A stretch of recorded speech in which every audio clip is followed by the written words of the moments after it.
Heyo! Fincastle86 and the Big Cheese here with 3 minutes of genealogy wisdom. Today we're going to talk about DNA testing and why would you use it as a part of your genealogical project. I want to say a part. I want to stress that because it does not replace other kinds of genealogical research, getting into the documents. DNA testing does not give you names, doesn't give you dates, that kind of thing. First of all, why would you do genealogy? Sometimes you've hit a brick wall when it comes to the records. Sometimes that's because of adoption. Sometimes it's because of illegitimate children. A birth certificate is not always accurate. And sometimes when you go back for several generations, or maybe even it's you don't know who your parents are, or you don't know who the parents of somebody is. So you have to get through that brick wall, and sometimes DNA testing can give you some clues to help you break past your genealogical research brick wall. Another reason you could do DNA testing, besides just the interest of it, is surname test. So maybe there's another person with your same surname, two people named Jones, but they don't know if they're related. A DNA test can confirm or kind of deny whether or not they have a common patrilineal ancestor. Now there's 3 tests. You see back here, there's 3 tests that you can do with DNA testing.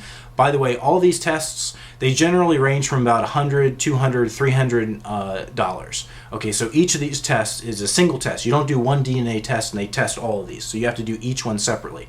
Y-Chromosome testing is what you would do with a surname test. So you have those 2 people named Jones and they want to see if they have a common paternal ancestor. The Y-chromosome test can only be taken by males, and it tests father to son. So it goes father to father to father to father, going all the way back on your male line. And this is one of these deep genealogy, deep history tests that goes back 200, 300,000 years. And you can see where your ethnic roots are, whether what part of Africa you came from, what part of Europe or Asia, or wherever you came from.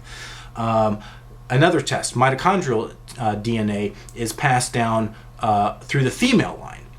Now, both males and females can take this test, but it's going to look at your mother and your mother's mother and your mother's mother's mother, and so all the way up. And this is another one of those deep history tests, and it goes back a little bit shorter than the Y chromosome, about 100, 200,000 years. And so you can see where your ethnic groups lie with the mitochondrial test.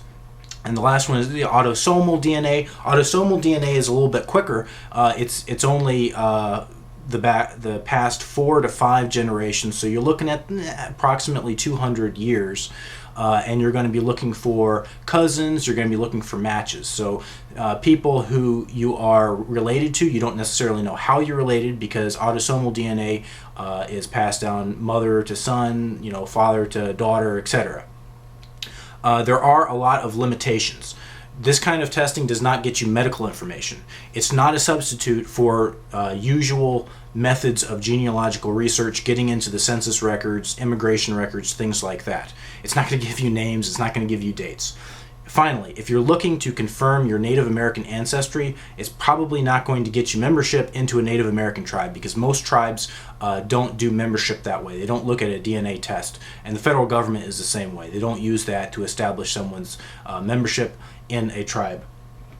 And my hard cider is losing its chill, so cheers everybody.